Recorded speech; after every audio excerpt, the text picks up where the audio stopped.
Imagine our disgust yesterday when we found out that 12 out of the 14 private special education schools have not to date received their third term subventions from the state.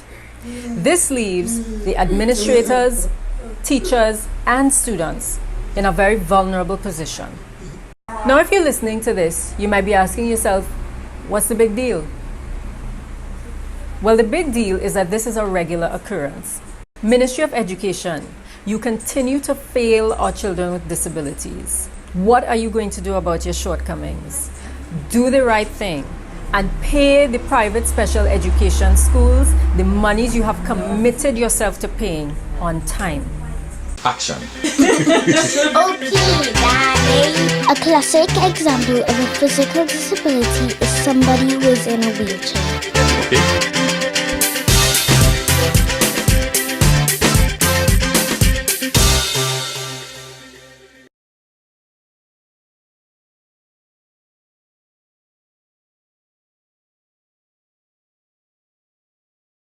Okay, Carrie, you've worked all over the world.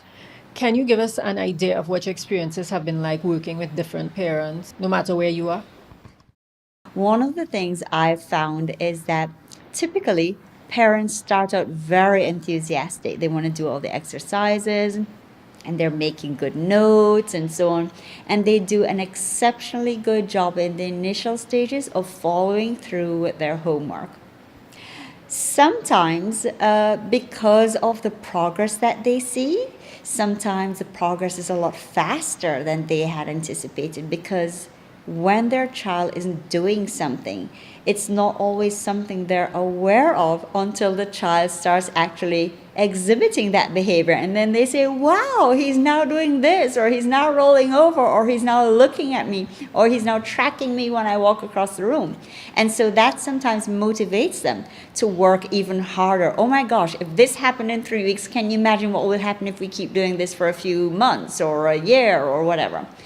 On the other hand, though, I've had the experience of parents who, when that improvement and that development starts to evolve, they sometimes become too relaxed, maybe overly confident, and they start to think, well, you know what, if he's made these gains in such a short period of time, it probably means that we really don't need early intervention. He's gonna be okay, so we can stop early intervention because he really doesn't need it. Or we will have parents who think, oh, well, now that I have all these skills in my little pack of strategies, I can do these on my home at home for free. Now, I'm all for parents becoming independent. I think it's a wonderful thing, and that's actually my aim. I don't want you to be coming to me for the rest of your life. My job as a therapist is to provide you with the skills, strategies, and resources to help your child at home and to eventually wean from me and use me as a resource, not rely on me and depend on me for everything. And for the most part, parents are usually good with that.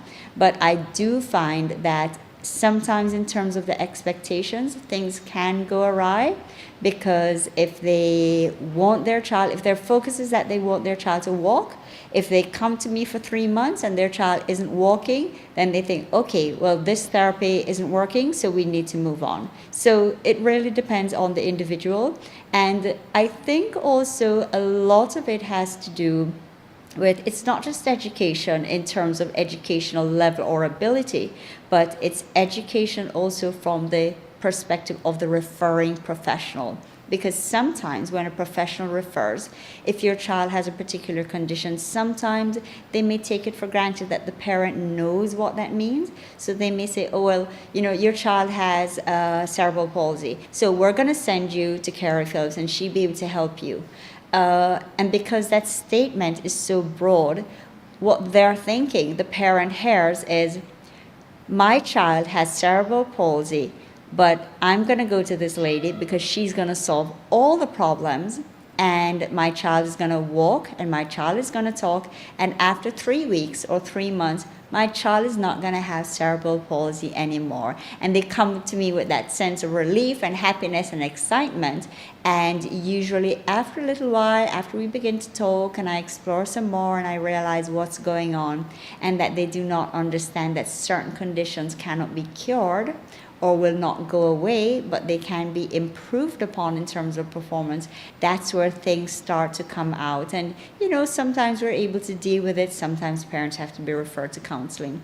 But the expectations also have a lot to do with the overall outcome of your early intervention program.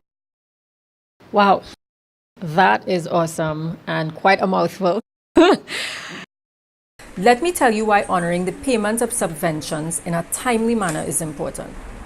These organizations subsidize school fees in order to keep it affordable for those parents of children with special needs who already have a number of expenses, unexpected expenses associated with meeting their children's needs. These organizations usually have to get overdrafts and other financial instruments to keep afloat while they sit and wait for 3 terms sometimes to get their subventions paid. You know what happens when they finally get the subventions? It creates a never-ending loop of having to repay the overdraft just to keep afloat. Not good. Don't forget to like and share our Facebook pages, Cause and Effect, a very special disabilities forum, and you can like and subscribe to our YouTube channel, Cause and Effect TT. See you soon.